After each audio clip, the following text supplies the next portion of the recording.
Alright, buckle up for this epic tale of Solene, a divorced art gallery owner who's about to hit the big 4-0. Instead of enduring a Coachella weekend filled with overpriced everything and flower crowns that look like they were assembled by a squirrel on a sugar rush, she ditches her teenage daughter Izzy and her crew. Because, let's face it, teenagers are basically walking cringe compilations with dubious fashion sense. But instead of peace and quiet in the wilderness, Solene stumbles into the trailer of this ridiculously hot boy bander named Hayes. Imagine Ryan Gosling with questionable dance moves, like if someone spliced his DNA with a confused giraffe, because nobody's perfect. Sparks fly faster than a rogue frisbee at a frat party, even though Solene's practically old enough to be his mom.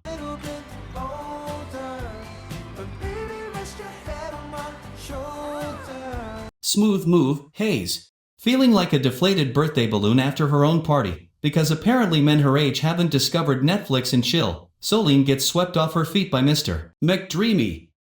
He shows up at her gallery with a credit card that screams single and desperate and buys everything in sight. Guess the age-old saying is true, the way to a woman's heart is through her art collection, and maybe a therapist. Deep talks in Hayes' desperate need to be seen as more than just a dancing goofball, think left shark on repeat, lead to a steamy encounter that would make your grandma clutch her pearls.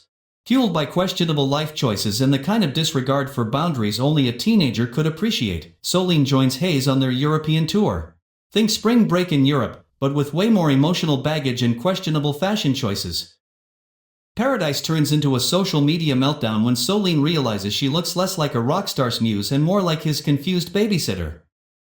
Turns out, the song dedication was a lame pickup line, and Hayes has a history of collecting older women like Beanie Babies. Feeling like yesterday's trash, Solene bolts back to LA, leaving a trail of paparazzi chaos in her wake. Back home, things get even more awkward when Izzy throws some serious shade for, lying about the whole rockstar boyfriend thing. But hey, at least they bonded over bad decisions, right? Solene then chases Hayes down at a recording studio, because apparently that's what all the cool moms are doing these days. They reunite, social media explodes again, and Solene contemplates getting a new identity to escape the craziness. Just when you think things can't get any wilder, Daniel, the ex-husband with the emotional range of a brick wall, throws a wrench into the whole mess. He's worried about Izzy, who's now being roasted online for having a rockstar stepdad. School's basically become a roast session, and Solene's pretty sure she heard someone yell cougar down the street. Yikes. Solene, at her wit's end, breaks things off with Hayes again. But this lovesick puppy just won't be deterred. He shows up at her doorstep with a proposition so ridiculous, it would make even your crazy aunt raise an eyebrow. Let's put this whole relationship on hold for 5 years until Izzy graduates. Naturally, he leaves his watch again, because apparently, that's his signature move. Fast forward 5 years. Solene's watching Hayes on a talk show, looking like a slightly more mature version of himself, emphasis on slightly.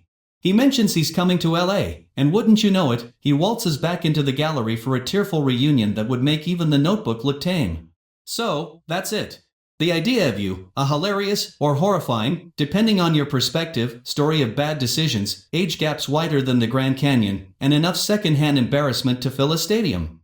Basically, don't do drugs. Or date boy band members.